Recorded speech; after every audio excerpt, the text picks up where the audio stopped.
Steve Foley. I'm a beekeeper up here in the upper valley of the Wenatchee. Keep bees here in Sun-Edge Canyon and up in Plain. Past president of the North Central Washington Beekeepers Association and been keeping bees since 2009. It is the 1st of September here today. This is kind of the beginning of the end of our beekeeping season here. It's also one of my favorite times is honey harvest. So this is the day that I'm going to take off some of the honey from these hives. Bees have happily been putting away some extra up in these yellow boxes on my hives. I'm going to take it away today.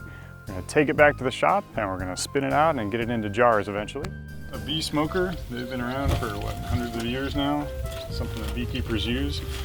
We generate smoke. It's really all it does. There's nothing really magical about it. It's just a can with a little grate on the bottom. It generates smoke for, a lot of people say it calms the bees, and really what it does is it gives the bees something else to do.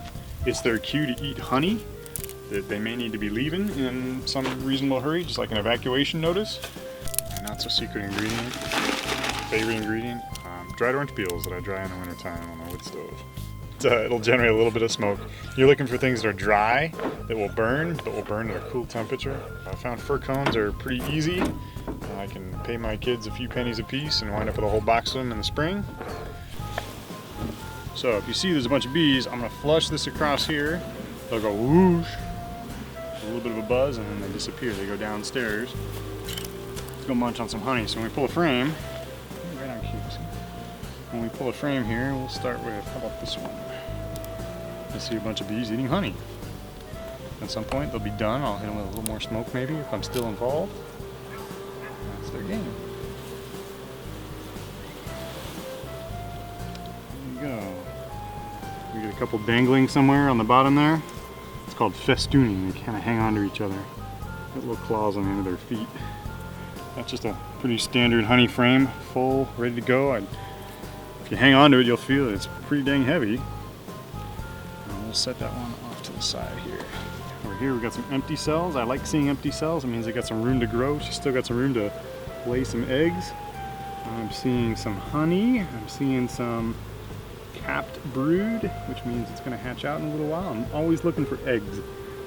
So I know if I see an egg, I had a queen here within a few days. That's a good thing. But you see they're not moving around. They're just really eating honey because they got that whiff of smoke. Not seeing any eggs there, but I'm not too worried about it yet. I got 7 more frames to go. Up here they've got this wax. This is just beeswax. It smells really good. Get a whiff of that.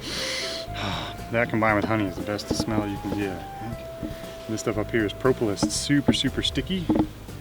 Now if I go touch my phone and make a phone call, it's going to be all over my phone. But they use that to kind of seal up their gaps, keep things dark. It's also antibacterial and antifungal and anti just about everything. So it's also one of the things they use to kind of keep their hive healthy. There's our queen, lucky you. See if I can do this without losing eyes on her. She's right down here. Right there, there's our queen. I don't usually look for queens, don't usually need to find them, but had a feeling that was a good frame for it. So there's your queen for the day. Honey. There you go. You know the drill. Yeah? It's really light. Oh, that's good. Mm-hmm.